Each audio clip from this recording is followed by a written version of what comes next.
Hello friends, welcome to my channel electrical power.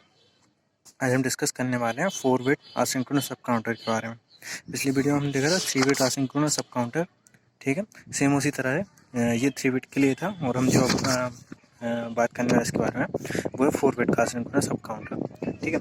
इसमें कुछ नहीं हुआ है, इसमें केवल एक बिट बढ़ गई, ठीक है। वो 3 बिट का था, ये 4 बिट का है, तो इसमें एक नंबर ऑफ फ्लिप फ्लॉप और बढ़ जाएगी, ठीक है। 3 बिट का था तो हमने 3 फ्लिप फ्लॉप यूज़ करे थे, ठीक है। और ये जो 4 बिट का है तो नाम से सजेस्ट हो जाता है जितने बिट का काउंटर उतनी फ्लिप फ्लॉप यूज़ करनी पड़ती है, ठीक है। तो 4 बिट का काउंटर है तो इसमें हम 4 फ्लिप फ्लॉप यूज़ करेंगे। तो यहाँ पे अपन टी फ्लिप फ्लॉप का यूज़ करते हैं, ठीक है।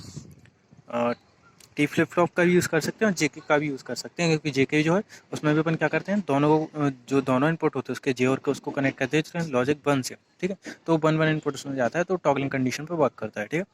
सेम टी फ्लिप फ्लॉप होता है, इसमें भी क्या होता है, ओनली 1 इनपुट होता है, ठीक है। एक ही इनपुट देते हैं अपन लॉजिक 1, ठीक है।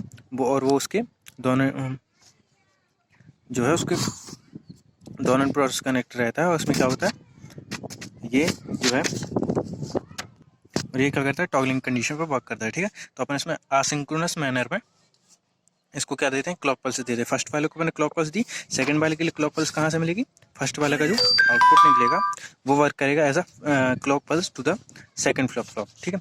For the next flip flop the output of second flip flop will work as a clock pulse to the next flip flop, ठीक है। और ऐसे ये लास्ट वाला हमारा कनेक्ट रहेगा, ठीक है।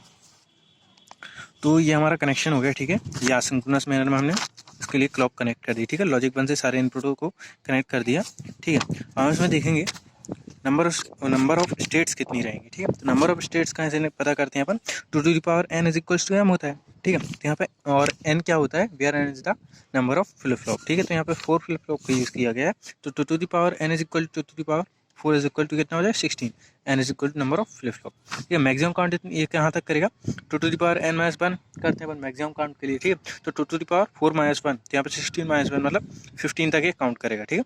4 बिट का जो काउंटर होता है वो 15 तक काउंट करता है, ठीक है। उसके बाद वापस 0 पे आ जाता है, ठीक है। तो हमें यहाँ पे नंबर ऑफ फ्लिप फ्लॉप पता है, ठीक है, और नंबर ऑफ स्टेट हमें पता है और मैक्सिमम काउंट पता है, ठीक है। तो अब हम यहाँ पे इसकी क्लॉक पल्स ड्रॉ करेंगे, ठीक है, जिससे हम इसकी काउंटिंग निकालते हैं ना, कि कहाँ तक काउंट किया, कैसे काउंट किया, ठीक है। तो यहाँ पे हम देखते हैं क्लॉक पल्स कहाँ तक जाएगी, हमारी नंबर ऑफ स्टेट कितनी रहेंगी 16, सो 0 से कहाँ तक 16 पे रहेगी, ठीक है। और ये वर्क करता है नेगेटिव एज पे, ठीक है। नेगेटिव एज मतलब ये नेगेटिव एज, ठीक है, ये हमारा नेगेटिव एज होगी, ठीक है। तो सबसे पहले हमने फर्स्ट वाले फ्लिप फ्लॉप को क्या किया, क्लॉक पल्सेस दी, ठीक है। फर्स्ट वाले फ्लिप फ्लॉप क्लॉक पल्सेस दी तो क्या होगा कि जो क्यू है ना, क्यू के लिए निकालेंगे हम, आउटपुट क्या निकलेगा हमारा, क्यू लेंगे अपन, ठीक है। तो क्यू जब लेंगे हम तो सबसे पहले क्या रहेगा, क्योंकि नेगेटिव एज पे वर्क कर रहा है, ठीक है। इसकी वजह से यहाँ पे क्या होगा कि ये जो है क्यू सबसे पहले कैसा रहेगा, 0 रहेगा, ठीक है। 0 रहेगा क्योंकि यहाँ पे देखो क्लॉक भी कैसी थी, 0 स्टार्ट थी। तो ये जब तक 0 रहेगा, कब तक 0 रहेगा, जब तक किसी कोई ट्रिगरिंग नहीं मिल जाती है ना। तो जैसे यहाँ पे नेगेटिव एज या फिर से फॉलिंग एज भी बोल सकते हैं, फॉलिंग एज मिलेगी, ये क्या करेगा, टॉगल करेगा मतलब 0 से 1 हो जाएगा, वो 1 है तो 0 हो जाएगा, ठीक है। तो 0 से क्या चला जाएगा 1, 0 से 1 गया, ठीक है। अभी 1 कब तक रहेगा, जब तक किसी कोई फिर से फॉलिंग एज नहीं मिल जाती, ठीक है। जैसे ही इसे फॉलिंग एज मिलेगी इसमें ट्रिगरिंग होगी, ठीक है। ट्रिगरिंग होगी मतलब टॉगलिंग होगी, ट्रिगर करेगा, टॉगलिंग होगी जैसे ही, तो 1 से पहुंच जाएगा ये 0 पे, ठीक है। फिर ये 0 कब तक रहेगा, जब तक कि नेक्स्ट फॉलिंग एज नहीं मिल जाती। जैसे ही इसको फॉलिंग एज मिलेगी ट्रिगर करके क्या होगा, टॉगल होगा, 1 पहुंच जाएगी। 1 कब तक चलेगा, जब तक कोई नेक्स्ट फॉलिंग एज नहीं मिले, ठीक है। तो जहाँ जहाँ इसको फॉलिंग एज मिलती जाएगी, ठीक है, ये क्या होगा, टॉगल होता जाएगा, ठीक है। टॉगल हुआ मतलब 0 था तो 1 हो गया, 1 था तो 0 हो गया। इस तरीके से क्या करता है, हमारी सारी जो है क्लॉक पल्सेस ड्रॉ हो जाएंगे 16 तक, ठीक है। 13, 14, 15, 16 तक, ठीक है। ठीक है, तो इस तरीके से हमें क्या होता है, क्यू ए का आउटपुट मिल जाता है कि ये क्यू ए पर क्या आउटपुट आएगा, ठीक है। अब क्यू बी का आउटपुट हमें निकालना है, ठीक है। क्यू बी, तो क्यू बी जो है उसका आउटपुट कैसे निकला, ठीक है। ये तो सारे लॉजिक 1 से कनेक्ट हैं, ठीक है, इसके इनपुट, लेकिन क्यू बी जो आउटपुट आएगा वो आएगा हमारा, क्लॉक पल्स क्या रहेगी इसके लिए, क्यू ए, ठीक है। तो अपन क्या करेंगे, यहाँ से क्यू ए को देखेंगे, ठीक है। क्यू ए से निकलेगा हमारा क्यू बी, ठीक है। अब हमें क्लॉक पल्स से मतलब नहीं है क्योंकि ये क्या है, एसिंक्रोनस काउंटर है, तो ये क्लॉक केवल फर्स्ट वाली फ्लिप फ्लॉप के लिए थी, ठीक है। सेकंड वाले का जो आउटपुट आएगा वो इस क्लॉक पल्स की वजह से आएगा, जो कि क्या होगा क्यू ए की वजह से आएगा इसका आउटपुट, ठीक है। ये वर्क करेगा जब इसको क्यू ए मिलेगी ऐसा क्लॉक, ठीक है। तो हम क्या देखेंगे, अब हम क्लॉक को नहीं देखेंगे, अब हम देखेंगे क्यू ए को, ठीक है। क्यू ए की जो क्लॉक पल्स है उसको देखेंगे, ठीक है। तो यहाँ पे क्या हो रहा है, ये देखो क्यू ए की 1 साइकिल कहाँ पे पूरी हो रही है, एक ही है। तो यहाँ पे क्या करेगा, फॉलिंग एज मिलेगी इसको, ठीक है। नेक्स्ट यहाँ पे मिलेगी, यहाँ पे, यहाँ पे, यहाँ ओ सॉरी यहाँ पे नहीं, यहाँ पे मिलेगी, ठीक है। फिर इसकी साइकिल जाके कंप्लीट हुई एक बार यहाँ, ठीक है, और एक बार फिर यहाँ, ठीक है। तो ये हमारी क्या होगी, क्यू ए हो गई हमारी, ठीक है। यहाँ पे हमें क्लॉक पल्स का पता चलेगा, ठीक है। ऐसे ही एरो बनाना है, वो मैंने जल्दी बना दिया, ठीक है। तो यहाँ पे क्या होगा अब, ठीक है। अब हमें क्यू ए को देखना है, ठीक है। क्यू ए को देखना है और क्यू बी पता करना है, ठीक है। तो क्या होगा, ये कब तक जीरो चलेगा, नेगेटिव एज पे वर्क कर रही है, तो ये जीरो कब तक चलेगा, जब तक किसी कोई फॉलिंग एज नहीं मिल जाती। जैसे ही इसको फॉलिंग एज मिलेगी, ये क्या होगा, टॉगल करेगा, टॉगल करेगा तो ये जीरो से कहाँ पहुँच जाएगा, 1 पे, ठीक है। अब 1 ये कब तक चलेगा, जब तक कोई से फिर से टॉगलिंग नहीं होती इसमें, है ना। जैसे इसको नेक्स्ट फॉलिंग एज मिलेगी, वापस से क्या होगा, जीरो पे आके 1 से। अब ये जीरो कब तक चला, जब तक किसी नेक्स्ट फॉलिंग एज नहीं मिल गई, ठीक है। और जैसे ही फॉलिंग एज मिली टॉगल हुआ, ठीक है, और ये 1 पे आ गया। 1 कब तक चलेगा, जब तक किसी नेक्स्ट फॉलिंग एज फिर नहीं मिल जाती, है ना। तो इस तरीके से टोटल वर्क करता है। पहले वाले सब समझ गए होंगे कि कैसे ये होगा, ठीक है। तो सेम एज ये आ जाएगा, ठीक है। अब क्या होगा इसकी, ठीक है। अब क्यू भी तो आउटपुट हमें मिल जाएगा यहाँ से, ठीक है। लेकिन जो थर्ड फ्लिप फ्लॉप है, ठीक है, उसके लिए क्लॉक की तरह कौन बिहेव कर रहा है, क्यू भी कर रहा है, ठीक है। क्यू को क्यू भी कनेक्ट है क्लॉक के लिए, ठीक है। तो क्यू बी, अब हम क्लॉक पल्स क्यू बी देखेंगे और क्यू सी आउटपुट निकालेंगे, ठीक है। तो अब हमारे क्यू सी का आउटपुट के लिए क्या होगा, क्यू बी जो है वो वर्क करेगा ऐसा क्लॉक, ठीक है। तो इसकी अपन साइकिल्स देखते हैं, एक फॉलिंग एज यहाँ मिलेगी, एक फॉलिंग एज यहाँ मिलेगी और एक यहाँ, ठीक है। तो अब क्यू सी कब तक जीरो चलेगा, जब तक किसी कोई फॉलिंग एज नहीं मिल जाती। जैसे इसे फॉलिंग एज मिली, ये ट्रिगर, ये क्या हुआ, टॉगल हुआ, 0 से 1 पे पहुंच गया, ठीक है। अब 1 पे कब तक चलेगा, जब तक कि नेक्स्ट फॉलिंग एज नहीं मिल जाती थी, वापस 1 से 0 पे आ गया। फिर 0 कब तक चलेगा, जब तक कि नेक्स्ट फॉलिंग एज नहीं आती, ठीक है। नेक्स्ट फॉलिंग एज आई, 1 पे आ गया। 1 कब तक चला, जब तक कि नेक्स्ट फॉलिंग एज फिर नहीं मिल गई, तो ये 0 पे आ गया जैसे यहाँ पे मिली, ठीक है। तो सेम यहाँ पे हो गया, ठीक है। अब हमारा फोर्थ फ्लिप फ्लॉप जो है, ठीक है, उसके लिए क्लॉक पल्स की तरह कौन बिहेव कर रहा है, क्यूसी कनेक्ट है क्लॉक के लिए, ठीक है। और क्यूडी हमारा आउटपुट है, तो हम क्यूडी निकालेंगे, ठीक है। क्यूडी निकालने के हमें क्या बनाना पड़ेगा, क्यूसी को देखना पड़ेगा, ठीक है। तो क्यूसी एक यहाँ पे हो जाएगी कंप्लीट, ठीक है। तो ये यहाँ पे ट्रिगर्ड होगी और एक यहाँ पे लास्ट में, ठीक है। तो क्यूडी कब तक जीरो चलेगा, जब तक किसी फॉलिंग एज नहीं मिलती। फॉलिंग एज को यहाँ पे मिली तो यहाँ तक ही 0 आया, फॉलिंग एज मिलने पर ही 1 हो गया, ठीक है, 1 हो गया। अब ये 1 कब तक 1 चलेगा, जब तक किसी नेक्स्ट फॉलिंग एज नहीं मिलती। कहाँ पे मिली, यहाँ पे। तो ये 1 से क्या हो गया, यहाँ तक आया 1 और फिर हो गया जैसी फॉलिंग एज मिली है 0, ठीक है। तो ये हो गया हमारा क्यूडी, क्यूसी, क्यूबी और क्यूए का आउटपुट, ठीक है। अब इस आउटपुट को हम लिखते कैसे हैं, ठीक है, और हमें पता कैसे चलेगा कि ये अब काउंटिंग कर रहा है, ठीक है। तो इसको हमें लिखने का तरीका देखना है, ठीक है। तो हम टेबल बनाएंगे, सबसे पहले क्लॉक, क्यूडी, क्यूसी, क्यूबी और क्यूए, ठीक है। ये लिखा अपन ने, ठीक है। और यहाँ पे क्या लिखेंगे अपन, डेसिमल इक्विवेलेंट, ठीक है। तो फर्स्ट क्या था, जब क्लॉक इनिशियली, मतलब क्लॉक इनिशियल में अपन कुछ नहीं दी थी, तो सारे क्या थे 0 0 0 रहेंगे, ठीक है। तो डेसिमल इक्विवेलेंट 0 रहेगा। फर्स्ट फॉलिंग एज पे अपन देखेंगे, ठीक। फर्स्ट फॉलिंग एज क्या है, ये फर्स्ट फॉलिंग एज पे क्या हुआ, क्यूए कितना था, 0 से कितना हो गया, 1 हो गया, ठीक है। तो क्यूए कितना लिख सकते हैं, कितना लिखेंगे अपन, 1, ठीक है। अब क्यूए 1 था, ठीक है। अब फर्स्ट फॉलोइंग एज पे क्यूए 1 है, क्यूबी कितना है 0, क्यूसी कितना है 0 है, क्यूडी कितना है 0, तो इन सबको अपन 0 0 0 लिख देंगे, ठीक है। सेकंड फॉलोइंग एज पे देखेंगे अपन, सेकंड फॉलोइंग एज कहाँ है, ये है। तो सेकंड फॉलोइंग एज पे कहाँ हो गया, 0 पे हो गया, देखो टॉगल होके 0 पे पहुंच गया, ठीक है। तो 0 क्यूए को अपन 0 लिखेंगे, क्यूबी क्या हो गया 1 हो गया, ठीक है। ये 1 हो गया, हाई हो गया, ठीक है। QC क्या है, 0 है और QD है 0। सो अपन QA को क्या लिखेंगे, 0 1 0 0। तो अपन यहाँ पे क्या लिखा, 0 1 0 0, ठीक है। थर्ड फॉलोइंग एज पे जाएंगे अपन। थर्ड फॉलोइंग एज पे क्या है, ये देखो, QA क्या हो गया, वापस से 1 हो गया, QB क्या है 1 है, QC और QD क्या है 0 है। तो यहाँ पे अपन लिखा 1 1 0 0। फोर्थ फॉलोइंग एज पे जाएंगे अपन। फोर्थ फॉलोइंग एज पे गए अपन, तो ये 0 1 से क्या हो गया 0, तो 0 हो गया। V क्या हो गया 1 से 0, तो 0, तो QA हो गया 0, QB हो गया 0, QC यहाँ पे क्या हो गया, देखो 1 पे आ गया, हाई हो गया, ठीक है। तो 1 और QD क्या है 0, तो मतलब 0 0 1 0 0 0 1 0, ठीक है।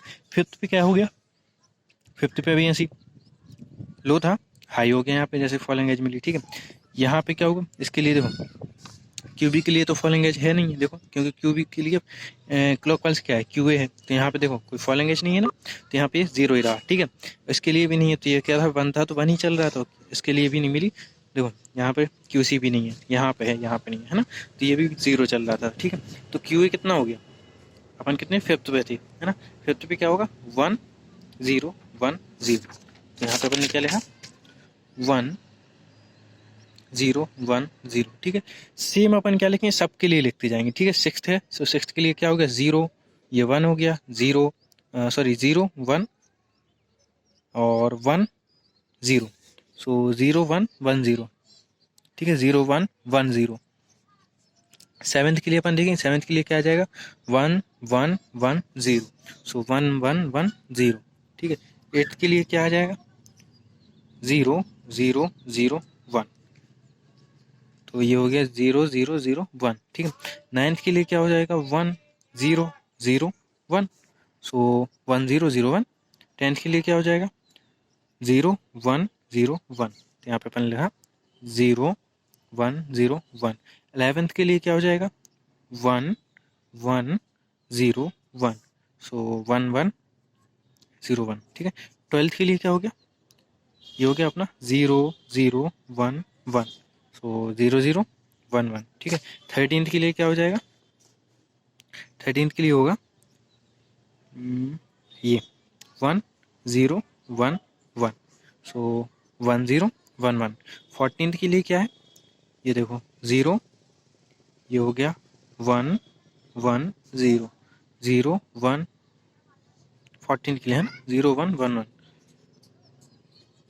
0 1 1 1, ठीक है। अब लास्ट 15 के लिए अपन क्या हो गया, ये देखो 0 से 1, और ये भी क्या है 1 है, ये भी क्या है 1 है, और ये भी 1 है, सो 1 1 1 1, ठीक है। अगर हम 16 पे जाएं तो क्या हो जाएगा 0 0 0 0, मतलब ये कहाँ हो गया 1 से सीधा कहाँ आ गया 0 पे आ गया फिर से, ठीक है। तो मतलब इसने कहाँ तक काउंट की, यहाँ तक काउंट की 15 तक, ठीक है। इसका डेसिमल इक्विवेलेंट अपन लिखें अगर, तो क्या हो जाता है 0 0 0 1, क्या होता है 1, 0 0 1 0 2, 0 0 1 1 3, 0 1 0 0 4, 0 1 0 1 5, 0 1 1 0 6, ठीक है। ये हो गया, ठीक है। अगर आपके समझ में नहीं आता है कि 0 0 0 1 1 कैसे होता है, ठीक है, तो इसके लिए कोड होता है 8421, ठीक है। जैसे हम यहाँ से लिखते हैं, यहाँ पे इसके ऊपर 8 लिख लें, इसके ऊपर 4, यहाँ पे 2, यहाँ पे 1, ठीक है। जहाँ जहाँ 1 है, ठीक है, उनको अपन जोड़ते जाते हैं, ठीक है। जैसे 8 4 2 1 लिखा अपन ने, ठीक है। यहाँ क्या था 0 0 0 1 1, तो यहाँ ऊपर क्या था 8 4 2 1 1, तो यहाँ पे 1 लिख सकते हैं अपन, ठीक है। तो इनके लिखने का भी एक तरीका होता है, अगर आप, ठीक है, क्योंकि इनको अगर याद करोगे तो भूल भी सकते हैं, है ना। तो इसको अपन एक तरीके से याद कर लेते हैं, जैसे मैं पहले ये देख लेते हैं, उसके बाद मैं आपको तरीका बता दूंगा कैसे लिखते हैं, ठीक है। तो ये क्या हो जाता है, इनकी इक्विवेलेंट हो जाता है, ठीक है। तो ये निकल आता है हमारा कहाँ, 0 से इसने अब काउंटिंग की कहाँ तक 15 तक, 15 के बाद ये कहाँ आ गया वापस, देखो 0 0 0 0 हो गए सारे, ठीक है। तो वापस 0 पे आ गया, मतलब ये वापस 0 पे पहुंच गया, अभी फिर से काउंटिंग करेगा, है ना। तो ये क्या करता है 0 से 15 तक काउंट करता है, 4 वेट का सिंक्रोनस अप काउंटर, ठीक है। तो आई होप आपको समझ में आ गया होगा, ठीक है। मैक्सिमम काउंट अपन को थी पहले ही पता चल गई थी 15 होती है, तो यहाँ पे देखो 15 थी आई, है ना। उसके बाद वापस ये 0 पे आ गया, ठीक है। और टोटल नंबर ऑफ स्टेट 16 थी, जो कि हमें एक क्लॉक पल्स के लिए बनानी पड़ी थी हम, ठीक है। इसकी वजह से सारे आउटपुट निकले थे, ठीक है। तो आई होप आपको समझ में आ गया होगा, ठीक है। तो अब मैं आपको ये बता देता हूँ ये कैसे लिखे जाते हैं, है ना, कैसे इनको याद करें, ठीक है। क्योंकि याद करेंगे अपन, अगर रटेंगे तो भूल जाएंगे, है ना। तो इनको कैसे लिखते हैं, ठीक है। तो अपन क्या करते हैं, देखो एक कोड होता है 8421, 2 1, ये होता है 4 बिट के लिए, ठीक है। अगर 3 बिट है तो 4 to 1 अकेला हो जाएगा, ये 4 to 1, ठीक है। 4 to 1 3 बिट के लिए, 4 बिट के लिए 8 4 to 1, ठीक है। अगर अपन देखो उसमें क्या लिखा था 0 0 0 1, तो ये 1 कैसे हुआ था, है ना। तो ये देखो 8 4 2, ये सारे 8 4 2 कितने 0 0 0 है, तो इनको तो अपन लेंगे नहीं। 1 कितना है 1, ठीक है, तो ये इक्वल हो जाएगा 1 के, ठीक है। अब 0 0 1 0, 2 कैसे आया था, है ना। तो अपन देखो ये 0 है 8, 4 0 है, 2 कितना है 1 है, तो हम यहाँ पे क्या हो जाएगा 2 और 1 कितना है 0 है, तो 2 अकेला 1 है, तो यहाँ पे अपन ने 2 लिख दिया, ठीक है। ऐसे ही अपन क्या करते हैं 0 0 1 1, तो ये क्या हो गया, ये दोनों 0 है, 2 कितना है 1 है, 3 कितना है 2 कितना है 1 है, और 1 कितना है 1 है, तो इन दोनों को प्लस कर दो, जो 1 1 रहते हैं उनको अपन प्लस कर देते हैं, तो 2 + 1 कितना हो जाएगा 3, ठीक है। ऐसे अगर हम 1 1 1 1 को देखें, ठीक है, सारे लिखते हैं अपन जैसे जैसे थे वो, ठीक है, जैसे जैसे आ रहे थे, तो अपन क्या करें, देखो अब 8 भी 1 है, 4 भी ऑन है, 2 भी ऑन है, 1 भी ऑन है, मतलब ये इन सारों को जोड़ दो, तो 8 4 12 2 14 और 1 15, तो ये 15, ठीक है। तो वहाँ पे भी अपन देखा था जब 1 1 1 बनाया था तो 15 था, ठीक है, 15 था, तो ऐसे निकाल जाते हैं, ठीक है। अब कोई भी तुम्हें कोई भी नंबर लिख के दे दे, है ना, मान लो 1 0 1 1 लिख के दे दिया, ठीक है, तो इसको अपन निकाल सकते हैं कैसे, 8 पे 1 है, 4 पे 0 है, 2 पे 1 है और 1 पे 1 है, तो ये क्या हो गया 8 2 10 और 1 11 हो गया, ठीक है। ऐसे ही अपन कोई भी बाइनरी कोड हो, है ना, बाइनरी कोड को अपन निकाल सकते हैं by the help of this code 8421, ठीक है। तो ये था हमारा डेसिमल इक्विवेलेंट निकालने का, ठीक है, बाइनरी से डेसिमल इक्विवेलेंट निकाल लेते हैं हम, ठीक है। तो ठीक है, आज की वीडियो में इतना ही। नेक्स्ट वीडियो में हम बात करेंगे asynchronous up and down counter के बारे में, ठीक है। हमने अप काउंटर नहीं, पहले हम पढ़ लेते हैं इसका अप काउंटर्स हो गए, पहले हम इसके डाउन काउंटर पढ़ लेंगे, है ना, उसके बाद हम बात करेंगे अप एंड डाउन काउंटर का, ठीक है, asynchronous up and down counter, ठीक है। तो thank you friends, next video में मिलते हैं।